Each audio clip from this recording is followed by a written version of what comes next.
안녕하세요. 살다 보니 별의별 일이 다 있네요. 역대급 복수를 내서 정말 시원하게 묵은 때를 벗겨낸 것 같은 일을 경험해서 이렇게 사연을 적게 되었습니다. 저랑 엄마는 단 둘이 살아왔어요. 어릴 때 아빠가 돌아가신 이후로 하루하루 힘들게 살았죠. 아빠는 유명한 사업가였습니다. 아마도 아실 분들은 아실 수도 있어요. 뉴스에 나온 사건이었거든요. 건설 쪽에 근무했던 아빠는 다른 회사와는 다르게 불공정 거래도 없고 양심적으로 회사를 운영했어요. 건설 쪽이 아무래도 큰 돈이 왔다 갔다 하다 보니까 엄청나게 돈도 많이 쓰고 유흥이나 접대, 그리고 비리도 어마어마하거든요. 그래서 이해관계가 굉장히 복잡했습니다.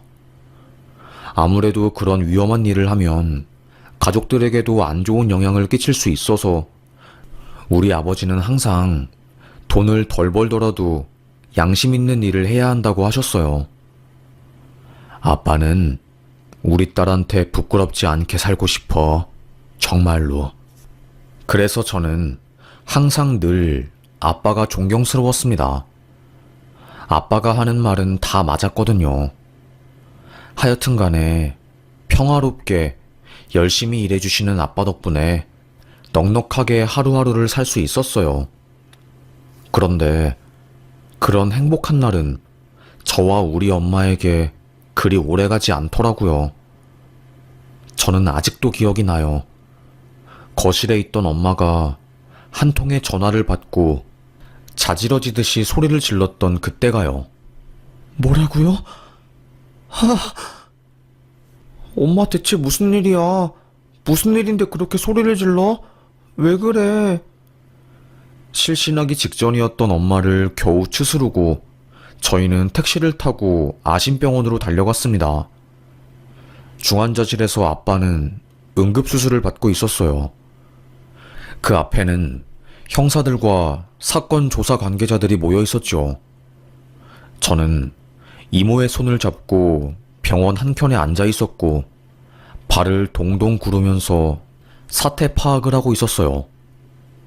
알고 보니 아빠가 장례식장에서 칼에 찔렸다는 거였습니다. 아니, 이 사람은 원한 살 사람이 아닌데 도대체 누가 이 사람한테 칼을 찌른 겁니까? 도대체 누구입니까? 고래고래 소리를 지르는 엄마의 목소리가 병원 복도에 울려 퍼졌습니다. 나중에 알게 되었어요. 건설업을 하시는 분 중 한 명이 뒷돈을 주고 거의 다 성사된 계약을 가지고 왔나 봐요. 그뿐만 아니라 하청업체에서 독자적으로 10년이 넘게 걸린 기술을 몰래 빼와서 그걸 돈 주고 팔아먹은 거였죠. 결국 그 하청업체 의사가 화가 나서 사람을 써서 아빠의 지인을 죽이라고 한 거였습니다. 그날 아빠는 건설업자 관련된 사람의 부모 장례식장에 갔던 거고요. 거기서 아빠와 칼 맞는 대상이었던 그 아저씨와 다른 사람들이랑 함께 술을 마시고 있었나 봐요. 인상차기가 비슷했고 바로 옆에 앉아 있었던 아빠는 영문도 모른 채 갑자기 칼을 맞은 거였습니다.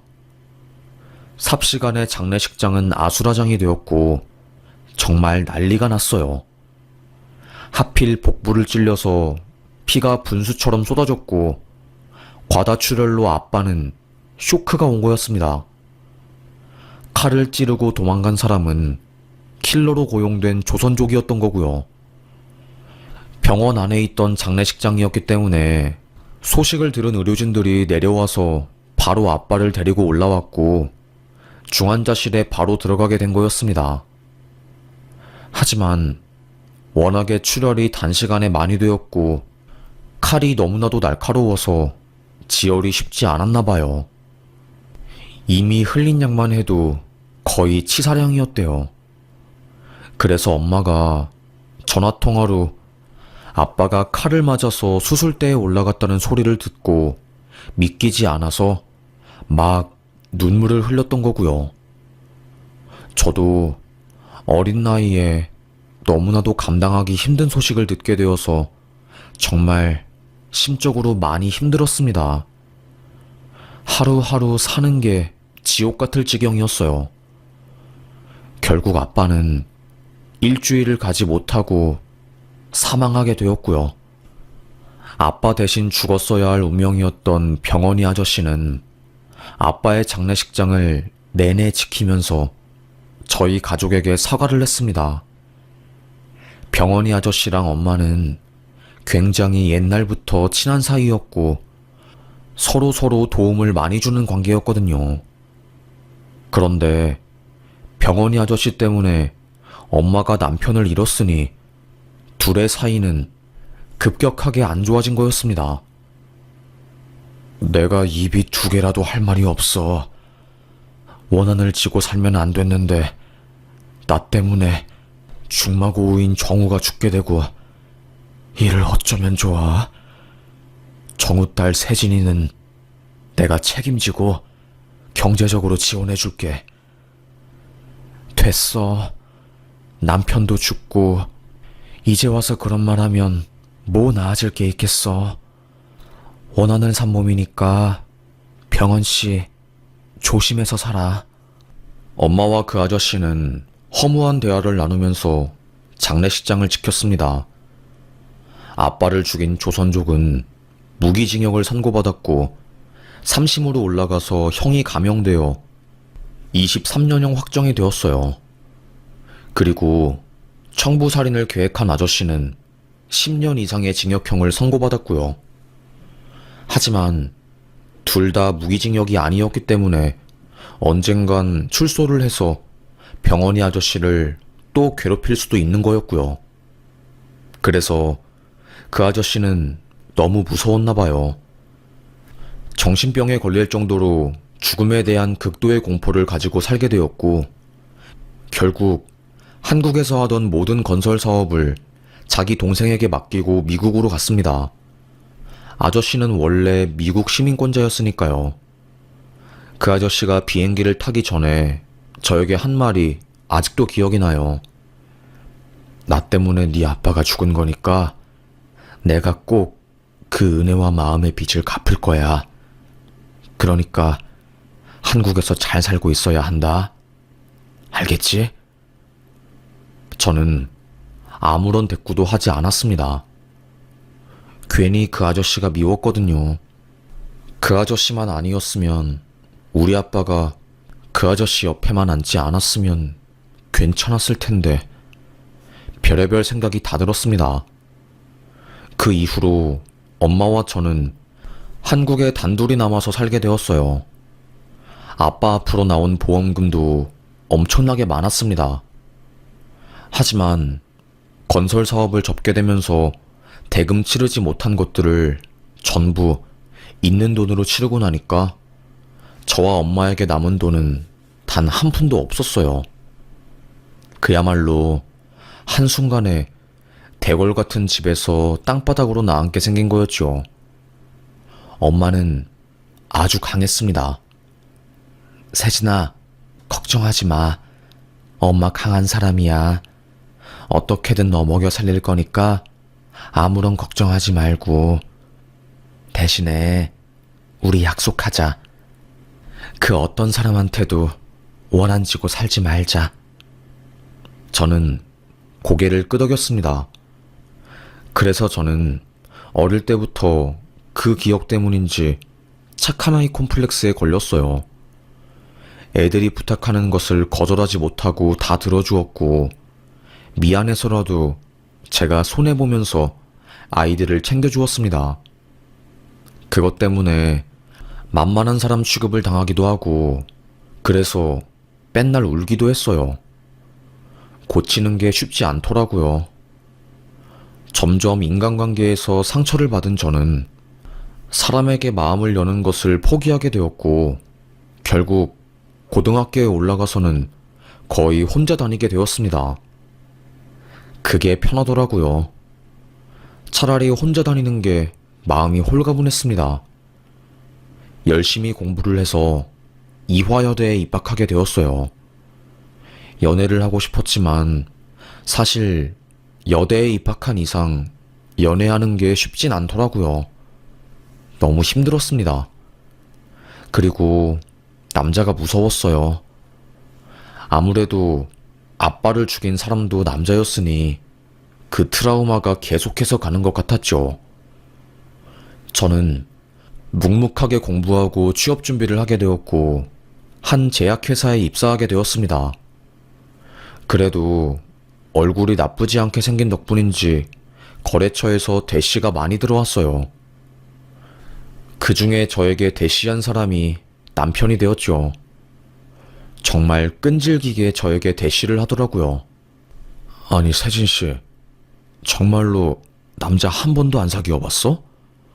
너무 신기하네.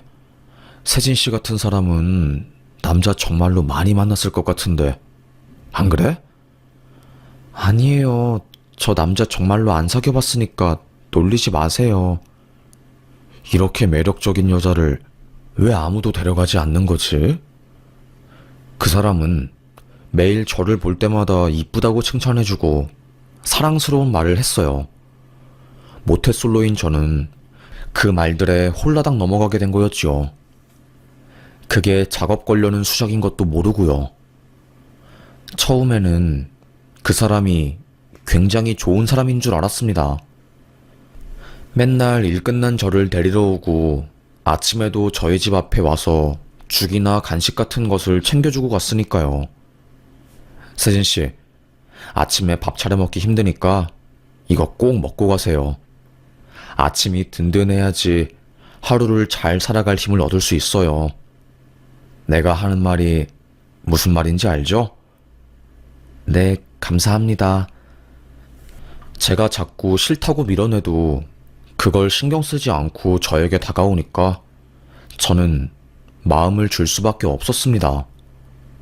주변 사람들은 그 남자 미인 한 번 얻겠다고 아주 애를 쓰네. 순수한 세진 씨가 괜히 그런 눈구렁이 만나서 상처만 받는 건 아닌가 몰라. 가볍게 만나고 길게 만나지 마. 우리가 보기에 그 남자 좋은 사람 아니야. 이런 말들을 했어요. 제가 보기에는 너무 저에게 잘해주고 말도 이쁘게 해서 정말 좋은 사람이라고 생각을 했는데 남들이 보기에는 아니었던 거죠. 지금 생각해보니까 제가 남자 보는 눈이 좀 없었던 것 같아요. 하여튼 간에 결국 저는 그 남자에게 넘어가게 되었고 만남을 시작했어요. 그 사람과 함께하는 모든 것들이 처음이었으니까 저에게는 너무나도 소중하고 재미있던 시간이었어요. 하지만 점점 제가 그 사람에게 조종당하는 것 같았습니다.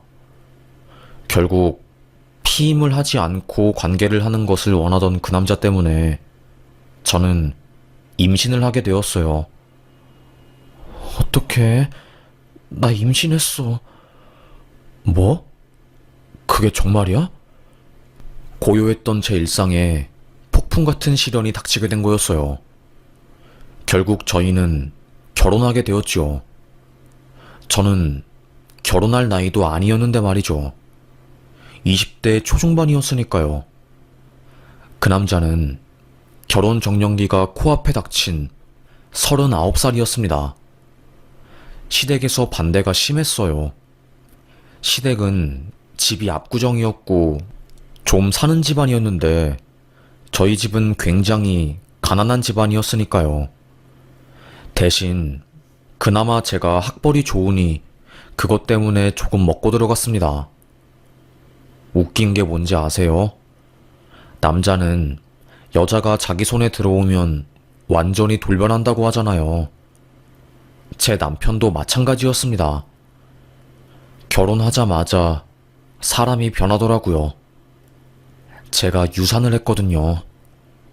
막달을 앞두고 아이 심장이 뛰지 않게 되었고요. 그것 때문에 우울증이 심하게 왔는데 고작 저에게 한다는 말이 애는 죽어도 나는 결혼 성공했으니까 그걸로 됐어. 나는 뭐 상관없어. 어차피 애는 내가 한번 싸지르면 만들어지는 거니까 이러더라고요.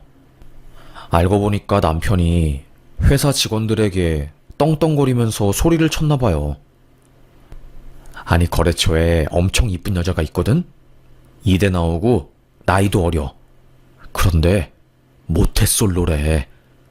그래서 내가 한번 잡아뜨리려고. 완전 기대된다니까. 결국 그 남자는 저를 얻기 위해서 온 방법을 다 동원해서 저의 환심을 산 거였습니다. 지금 생각해도 속이 부글부글 끓는 것 같아요. 그리고 피임을 안 하고 관계를 한 것도 그 남자의 철저한 계획이었어요.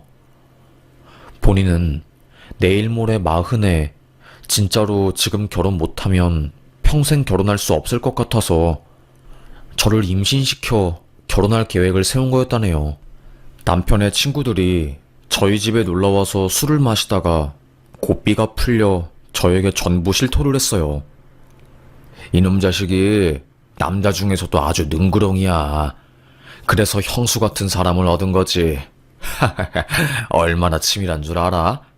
내가 이야기해줄게. 듣는 내내 피가 거꾸로 솟는 것 같았네요. 그래서 유산한 저에게 그런 말을 했던 것 같아요. 저의 결혼 생활은 그야말로 지옥이었습니다.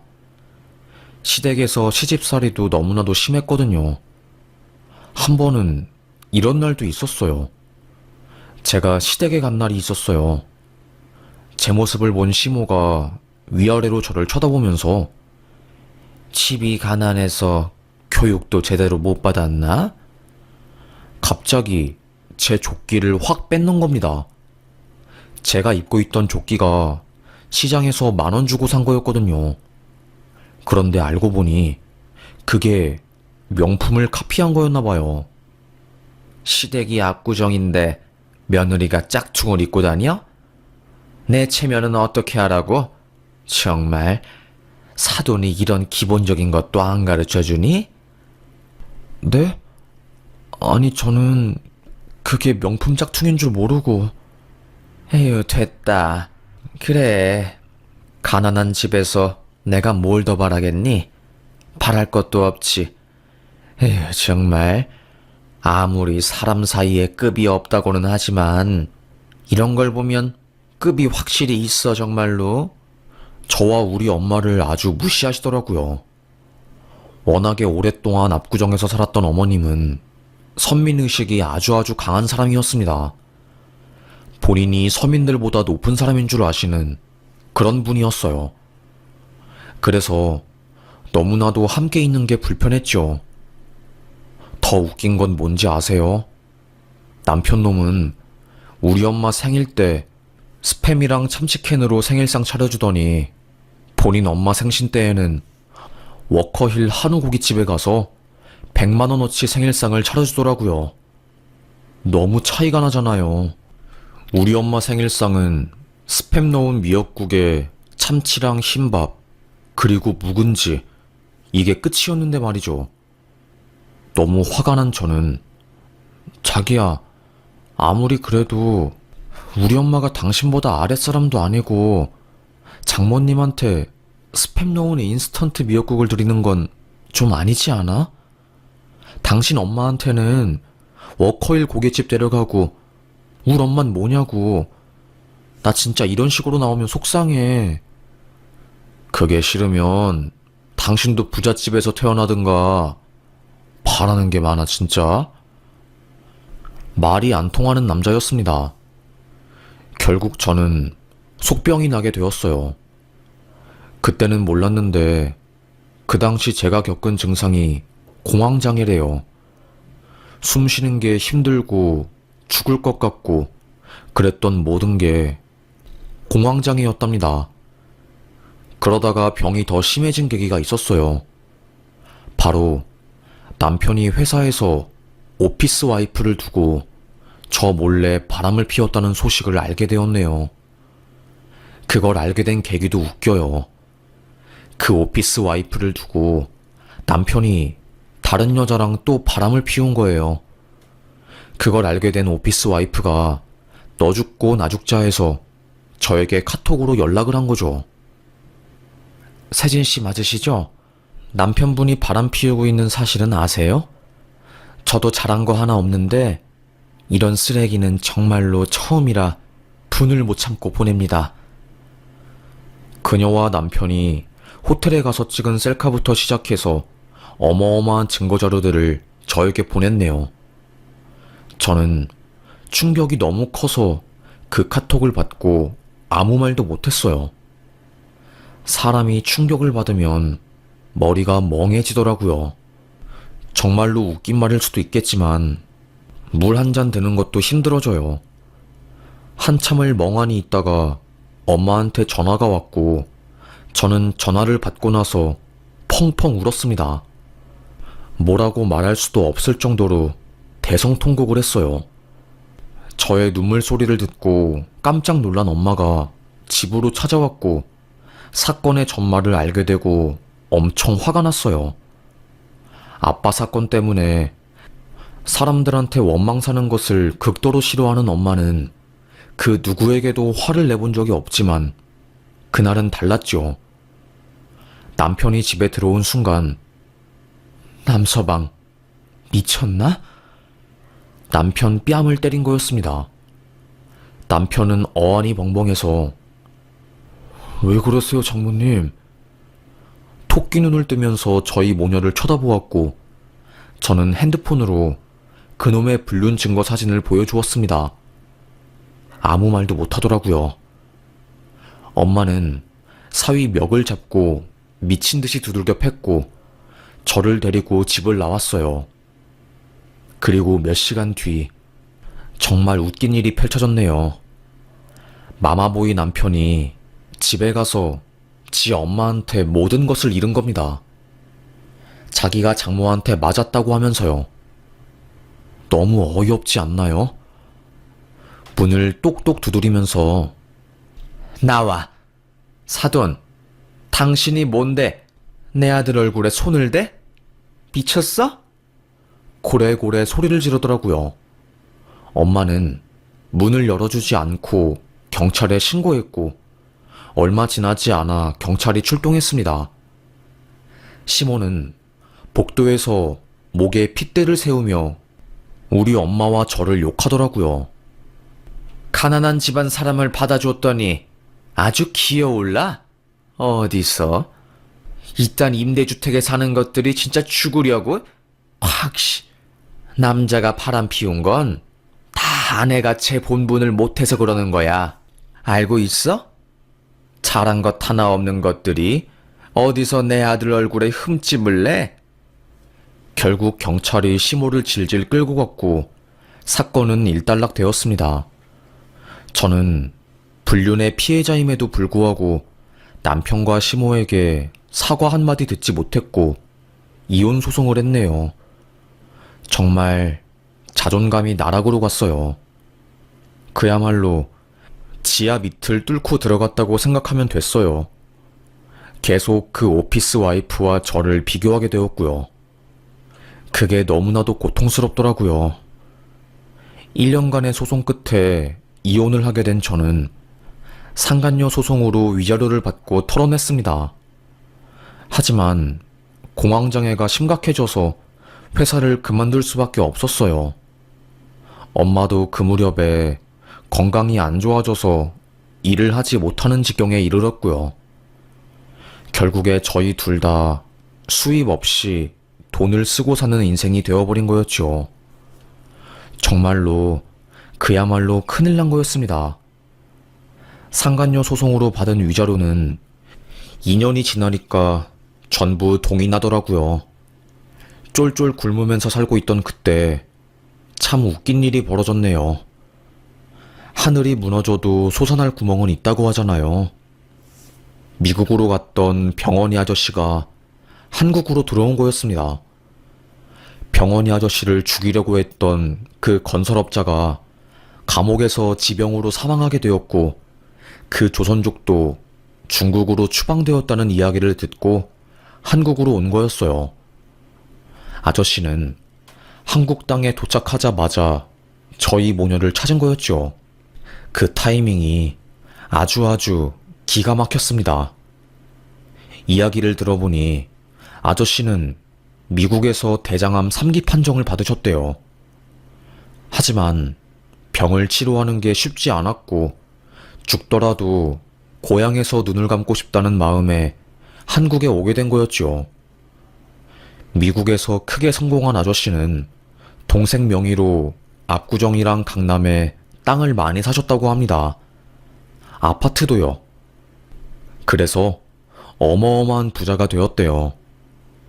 하지만 항상 가슴속 한켠이 늘 불안하고 허전했다고 하더라고요.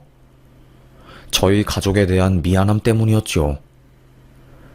미국 가기 전에는 네가 아주 어린 꼬마였는데 이제는 숙녀가 되었구나. 저는 그 아저씨가 원망스러웠습니다. 아빠 돌아가시고 나서 저랑 엄마랑 얼마나 힘들게 산지 알아요? 책임진다면서요. 미안하니까 도와준다면서요. 왜 미국 가서 연락도 없으셨어요? 막 소리를 쳤지요. 아저씨 고개를 푹 숙이면서 아무 말도 못했어요. 그리고 며칠 뒤 전화를 받은 엄마는 표정이 심각해지더니 한 병원으로 달려가게 되었습니다. 병원이 아저씨가 위급하다는 전화를 받은 거였어요. 대장암에 걸린 아저씨는 항생제 부작용으로 큰 고생을 하고 있었던 거였죠.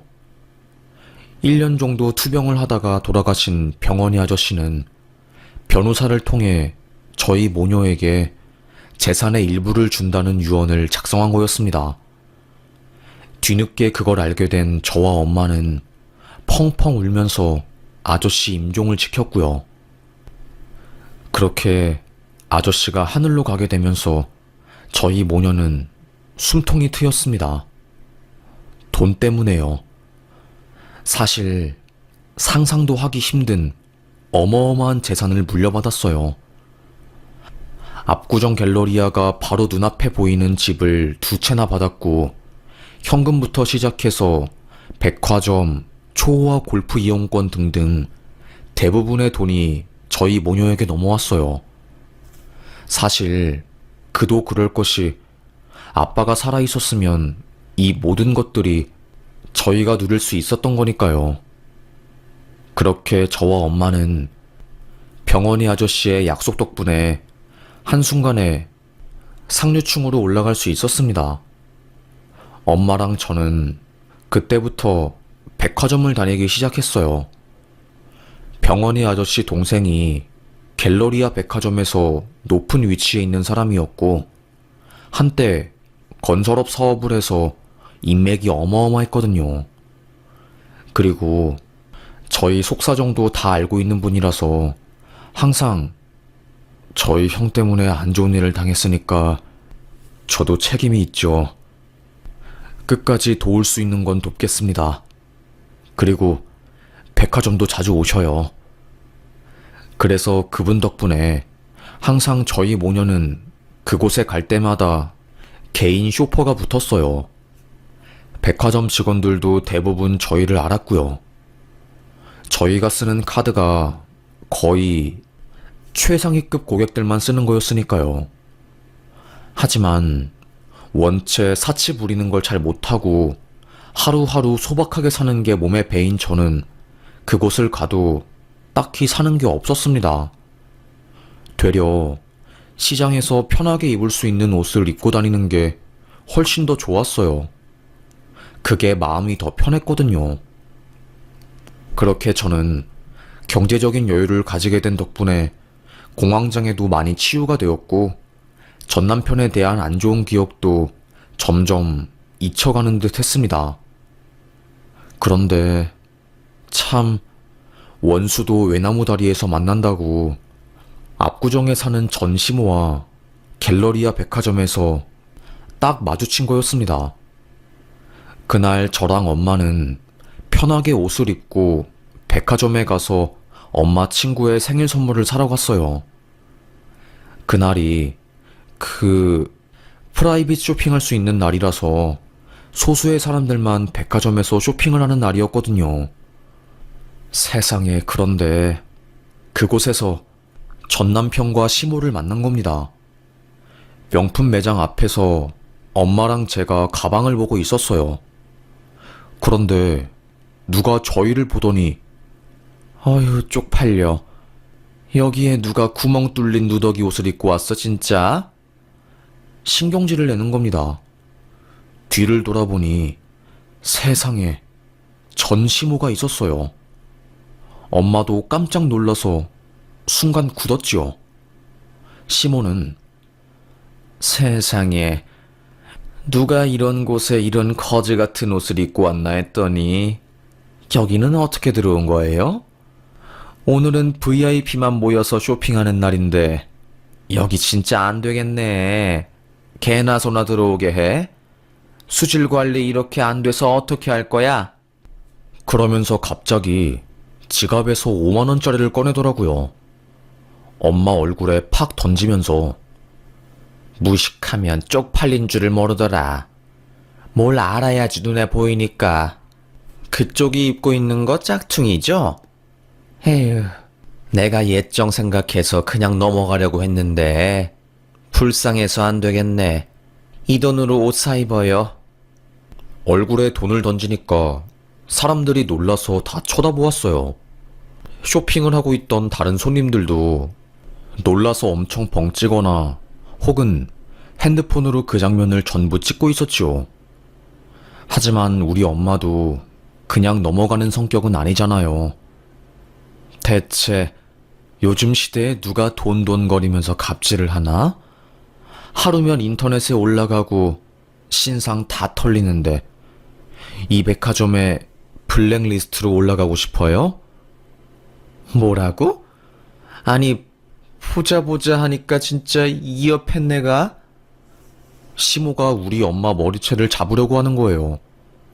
제가 반사적으로 시모를 밀쳐냈고 화가 난 시모가 막 욕을 하면서 그 장소는 아수라장이 되었어요.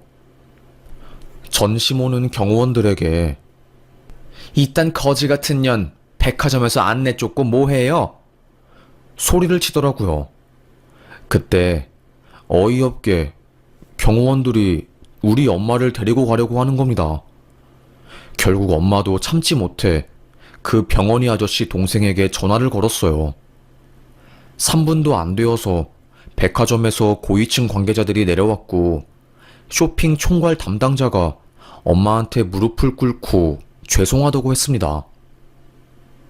저희가 조금 더 편안한 쇼핑이 될 수 있도록 노력을 했어야 하는데 정말 죄송합니다. 이사님께서 문제를 빨리 해결하라고 하셔서 제가 이렇게 직접 나와서 사과드립니다. 노여움을 풀어주세요. 거적대기를 입은 모녀에게 백화점 높은 분들과 직원들이 고개를 조아리니 한순간에 사람들이 저희를 다 쳐다보았습니다. 그리고 그 매니저는 경호원한테 저분 데리고 나가주세요. 그리고 고객 관리실 대기실로 데리고 가세요.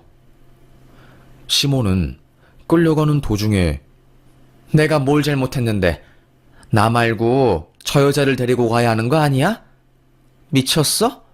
지금 당신들 뭐 하는 거야? 고래고래 소리를 치더라고요. 그야말로 7살 어린아이가 땡깡을 부리는 것 같았습니다.